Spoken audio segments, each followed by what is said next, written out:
Ladies and gentlemen, welcome to the Sheared podcast. I'm your host, Austin Creed. My friends, today we're talking about unshackled belief.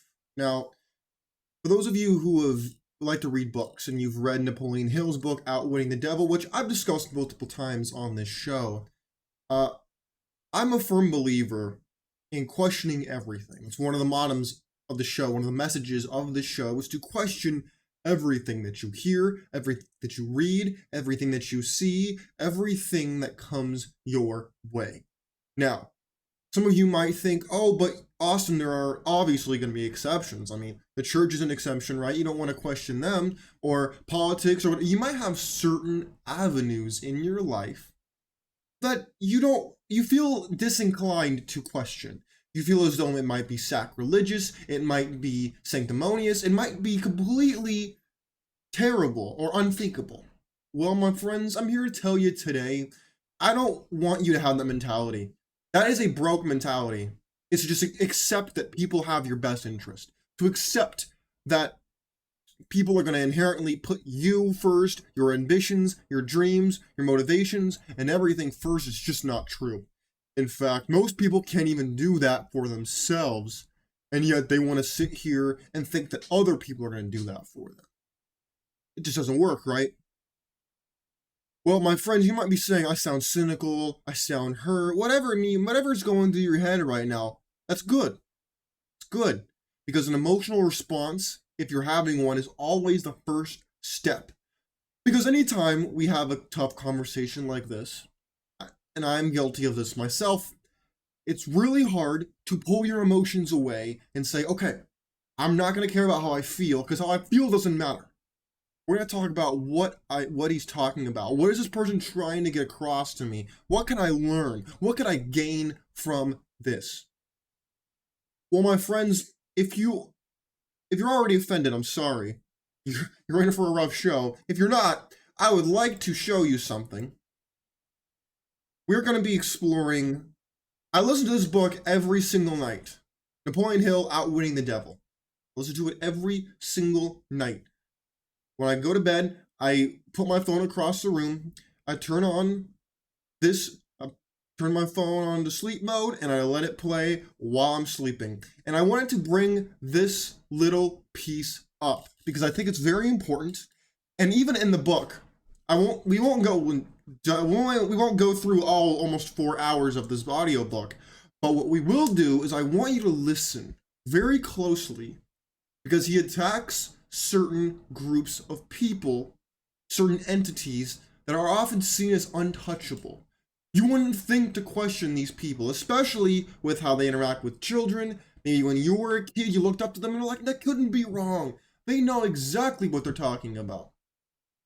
Well, we're going to put that to the test right now, and let's do it. Never mind about me. Tell me all about this second best trick of yours with which you induce people to drift with you to hell.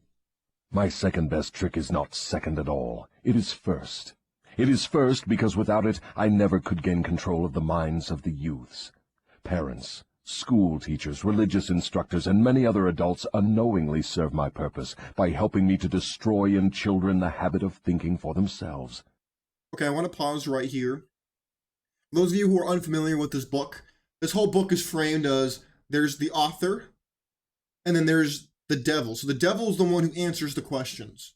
The questionnaire, which is I'm supposed to be Napoleon Hill, he's asking the questions. And the devil describes himself not as a beast with a forked tongue and a spiked tail, like how you might see him in media, how you might have seen him in maybe a church window, but he describes the devil as the negative portion of the atom. The person who is the antithesis of God. God is described as good, all things positive and good. The devil is described as everything negative and bad. And he goes on to say that he believes that he has control over 98% of people. 98% of the world. Now you might say that's ridiculous. That can't be possible, right? Well, he's not saying that they don't necessarily believe in God. He's saying that they do not have the ability to break free from these bad habits. And he's going into details as to who puts these ideas in their heads. Why do they believe the things they believe? How do they get to this point of being under his control? And he brings up the parents, the school teachers, the religious instructors, and many other people who serve as role models for children. Because let me put it to you like this. Let's say you're sick, right? And every day there's children who are born healthy. And there's only 2% of people who are uninfected by this imaginary disease we're talking about. So let's say that 98% of people are infected with the disease. Wouldn't you say that it's very likely that every child who is born every day is going to be exposed to someone who is diseased, someone who is infected by this mental pathogen? So therefore, they're likely to knowingly or unknowingly pass on this pathogen to the children, to the people who they think they're helping, but in fact they are infecting with this disease they call drifting. This infection of poverty, this infection of not being certain, this infection of mental health problems. All of these things tie all the way in to where did your worldview get framed and who is responsible for building the lenses through which you see the world. And that is what he's talking about right here. So let's get back to it. They go about their work in various ways, never suspecting what they are doing to the minds of children or the real cause of the children's mistakes. I can hardly believe you, Your Majesty. I've always believed that children's best friends were those closest to them, their parents, their school teachers, and their religious instructors. Where would children go for dependable guidance if not to those who have charge of them? That is where my cleverness comes in. There is the exact explanation of how I control 98% of the people of the world. I take possession of people during their youth, before they come into possession of their own minds, by using those who are in charge of them. I especially need the help of those who give children their religious instruction, because it is here that I break down independent thought and start people on the habit of drifting, by confusing their minds with unprovable ideas concerning a world of which they know nothing. It is here also that I plant in the minds of children the greatest of all fears, the fear of hell. Really curious, when you hear what he's saying, does this resonate with you at all? Is this hard hitting? Does this hit you deep within the catacombs of your soul? Because that's what it did for me. No, I'm not here to tell you that anybody, whether they be religious leaders or secular leaders, I'm not saying that all of them are evil, per se. I don't believe in evil as a diagnosis inherently. But I find it interesting when he talks about teaching them about a world of which they know nothing. In other words, they're giving them everything while also subsequently giving them no understanding of what it is. And fear tends to fill the cracks. So if you say you have a crack of, I understand here, but then this portion right in the middle, I don't understand it. Fear has a way of filling it in with the worst possible thing. Tell me I ain't lying. Go ahead, tell me I don't know what I'm talking about. This is what he's saying. He's not saying they're doing it to hurt you, per se.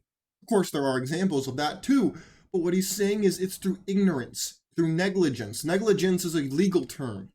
You didn't cause the harm on purpose, per se, but your inability or your lack of doing X caused Y. Your inability to warn them, to caution them, to push them away from this avoidable tragedy means you are liable. It's a very oversimplification, but this is what he's talking about. There are examples of this all over the world, and every human being, or as he says, 98% of the population. I understand that it is easy for you to frighten children with threats of hell, but how do you continue to make them fear you and your hell after they grow up and learn to think for themselves? Children grow up, but they do not always learn to think for themselves. Once I capture the mind of a child through fear, I weaken that child's ability to reason and to think for himself, and that weakness goes with the child all through life. Is that not taking unfair advantage of a human being by contaminating his mind before he comes into full possession of it? Everything is fair that I can use to further my ends. I have no foolish limitations of right and wrong. Might is right with me. I use every known human weakness to gain and keep control of the human mind. In other words, he says this. Thank you for being so dumb. He's like, thank you for being dumb. Thank you for buying into what I'm selling you. In other words, it's very interesting. You hear what he's saying? I get it. This is not the literal devil talking, okay? But it's very interesting when you think about it from this perspective. When you say, hold on a minute. You mean to tell me that the people who I thought would never lie to me, the people who I thought would always have my best interest, they may not have even known what they were talking about? That's what he's saying. He's warning you against this. He's saying, I can't believe this. How could this be true? Again, this goes back to the message on this show. Think for yourself. Do not just take blindly what people tell you. Do research. Ask questions. Find, and so you can then predict behaviors. We'll go into a little bit more of this. But I really want you to understand what we're dealing with here. This is a serious thing. This is serious business. This is very serious business, my friends. I want you to really understand that this is your life he's talking about. Your influence is at stake. Let's get back to it, shall we? I understand your devilish nature. Now, let us get back to further discussion of your methods of inducing people to drift to hell here on Earth. From your confession, I see that you take charge of children while their minds are young and pliable. Tell me more of how you use parents, teachers, and religious leaders to ensnare people into drifting. One of my favorite tricks is to coordinate the efforts of parents and religious instructors, so they work together in helping me to destroy the children's power to think for themselves. I use many religious instructors to undermine the courage and power of independent thought of children by teaching them to fear me. But I use parents to aid the religious leaders in this great work of mine. How do parents help religious leaders destroy their children's power to think for themselves? I never heard of such a monstrosity. But before he continues, I really want to ask you another question. Are you rejecting what you're hearing, or are you thinking about it? Are you immediately saying this is just a work of fiction, not true, blah, blah, blah, not what I heard, not what I want to believe? Is that what you're saying right out the gate? Because if it is, I really want to warn you that you are falling right into the trap. I'm not saying he's 100% right per se. It's not my point to pick sides, even though I believe him to be true.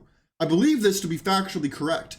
I do not want my view to influence your understanding of this. Whether you agree with me or not is not the question. Whether you agree with what you're listening to right now. I want you to understand this is going to fly in the face if you're religious of what you've been told. Or maybe even if you're secular, it's going to make you scratch your head and say, wait a minute, huh? This doesn't make any sense.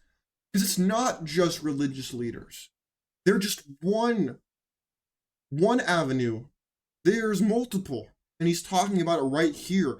So I want you, if you're rejecting what you're hearing outright because you don't like the way he's saying it or the way it's sounding, I implore you to carefully listen and give it a chance, because it will change your life when you really start to listen. Let's keep going. I accomplish this through a very clever trick. I cause the parents to teach their children to believe as the parents do in connection with religion, Bingo. Politics, marriage, and other important subjects. In this way, as you can see, when I gain control of the mind of a person, I can easily perpetuate the control by causing that person to help me fasten it upon the minds of his offspring. Oh my. Yo, doesn't this sound just downright diabolical? I'm serious. We're going to go into actual we're going to show actual receipts for how this plays out using the Pew Research Center in a minute, but I really want to finish this real quick. In what other ways do you use parents to convert children into drifters? I cause children to become drifters by following the example of their parents, most of whom I have already taken over and bound eternally to my cause. In some parts of the world, I gain mastery over children's minds and subdue their willpower in exactly the same way that men break and subdue animals of lower intelligence. It makes no difference to me how a child's will is subdued, as long as it fears something. I will enter its mind through that fear and limit the child's power to think independently. I think we'll stop it right there because, look, this book is extremely wonderful. This is one of the books that I would encourage you to listen to and or read. It's on YouTube. This is on YouTube.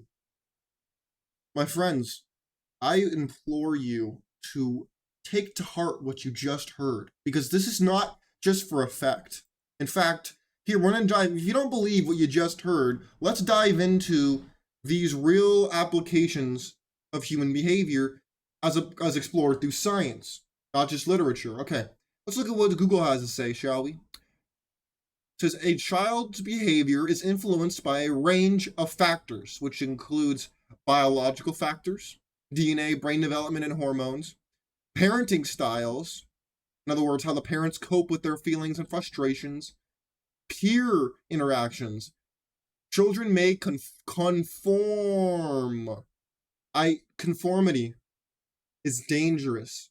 May conform to the norms and values of their peer group to be liked and avoided being rejected. This is a huge, huge element of my personal philosophy.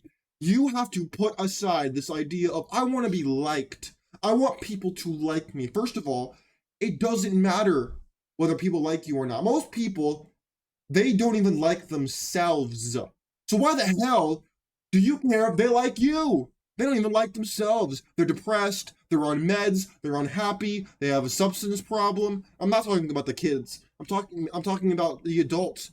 This is where you learn this behavior of, oh, I don't want to be rejected. At all costs, I have to avoid being rejected. No, you don't. In fact, when they reject you, that gives you power to walk away. That gives you power to say, am I doing something right? Am I doing something wrong? Let's really explore it. Let's dive deeper. Let's add this inner dialogue and let's move forward. If your goal in life is to be liked, you will be a loser. If your goal is to be well appreciated and whatnot, then you're gonna have a really, really, really tough life. If your goal is to be respected, that's different. But if your goal is to just be liked, tolerated, whatever, you are in for a very rough life. Let's keep going on this list. Environment. This can include the child's experiences of early childhood care and education, right there. See, what were we just listening to? Education, both in school, at home, in the church, wherever. Education's important. Cultural norms and values. Again, going back to the parents, the religious leaders, the teachers, they instill these norms and values into the children. Cognitive competence. Okay, we're going into skills in language, communication, reading, writing, math, and problem solving. Okay. Other factors that it can influence the children's behavior. Temperament, relationships, health, tiredness, family circumstances, again, family, hunger, nutrition, expectations, too much to do. No.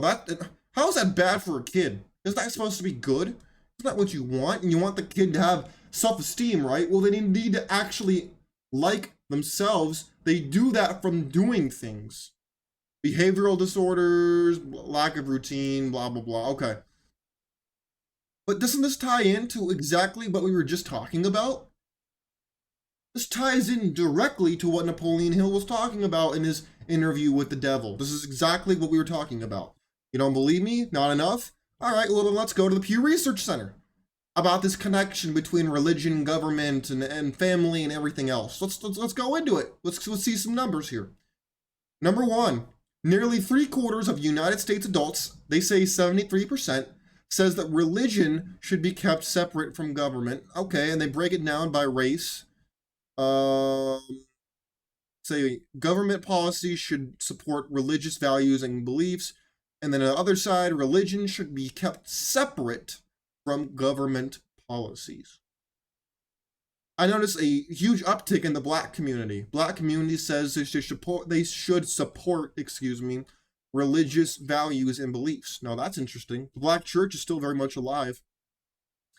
Ooh, by age. Now this is interesting. The young say that the older say religion should support government policy, whereas the young say not. Well, that's pretty normal. Political lines. The Republicans over double the Democrats with government policy should support religious values and belief systems. Catholics are not super high. Protestants are really high. They say the white evangelicals is almost 50-50. Wow, look at that. That's interesting. For me personally, I think that the government I believe in the Establishment Clause. I think people should have the right to practice privately any religion that they want, as long as it doesn't infringe on the law, and whatnot. But I don't think that we should have a national religion. I don't think those things are important. A national language, yes. Religion, no, because then the separate between the church and the state lines tend to blur, and then we get into very dangerous territory, in my opinion. All right, let's go down here. The Johnson Amendment limits political activity by religious organizations, and most Americans, they say 70%, want churches and other houses of worship to stay out of politics. Now, I agree with that. I think that's largely a good idea. The Supreme Court ruled in 1960. Let's go down. Oh, wait, no, this is important. Hold on. The Supreme Court ruled in 1962 that it's unconstitutional for a teacher to lead a class in prayer at a public school, but 3 in 10 U.S. adults said in March of 21 that public school education should allow it. Hold on. Oh, shoot. I accidentally went there. All right, let's go back. See, that's interesting, isn't it? Again, we're getting into this very interesting separation of church and state, which isn't technically mentioned in the Constitution. It's more mentioned by the Founding Fathers. But this is interesting, isn't it? Because everything kind of ties in together. Religion, politics, education, all that really ties in together. And that is why they are very potent in young children's view of the world. Number 5, when the U.S. Constitution, while it does not mention God, nearly all state constitutions reference either God or the divine. That's interesting, isn't it? Now, I'm not saying this is bad. In fact, I'd argue in a lot of ways this is very good. But it goes to show you that that Napoleon Hill is not wrong, and I am not wrong, and nobody else is wrong for questioning the church, questioning when it comes to what children are taught. People need to learn to think for themselves, not just be force-fed what to believe, because that is what separates you from being a drone, from being an NPC, in other words. Let me get down to them playing politics with religion. Yeah, there's no surprise there. Oh, they even break down Congress. Congress has always been overwhelmingly Christian. I don't necessarily believe that. I believe that people will confront that for votes, but I don't believe that to actually be true in practice. But again, it goes back to how many times are we going to separate the two, or how much they're very interchangeable almost when it comes to teaching kids or even reinforcing ideas to adults. Now, make no mistake about it, we need some people to be drones, NPCs, oxygen thieves. We need these people in our society. They're the ones who do the jobs that other people don't want to do. They're the ones who work for guys like me, guys who are ambitious and hungry. They're the ones who work for guys like us. Now, I'm not calling them less than human, necessarily. What I'm saying is, you need to have the courage to break free and think for yourself if you want to be something in this life. Because even if you make money being a normie, you're not going to be able to fully enjoy what that money could give you if you choose to be a normie and you choose to limit yourself.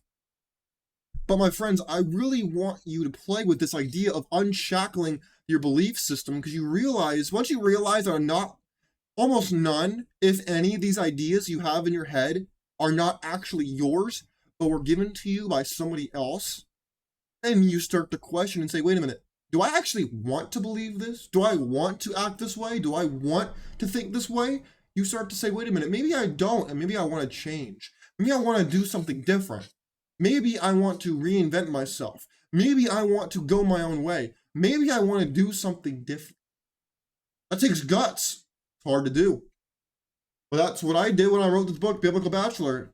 That's what I did. I decided, okay, I want to write my own personal philosophy. I don't want to just take what other people give me at face value and just call it a day. I want to be someone who makes his own way, who does and produces in the world, who doesn't just consume. But my friends, it all comes down to, what do you want? What are you willing to sacrifice? What are you willing to suffer from, to achieve? And if the answer is nothing, well, then it's no surprise that you're drifting. I might do a whole show on being a drifter. I think it's a very important definition for people to know. My friends, I encourage you to stay vigilant, stay informed, and question everything that comes your way. And I look forward to seeing how many of you really process what you've been told and you say, is this one idea I actually want? Versus, is this just what I've always been told? I hope you really question everything and you dissect it and you do something about it. Don't just think, do. I'm out of here. Enjoy your day. Peace.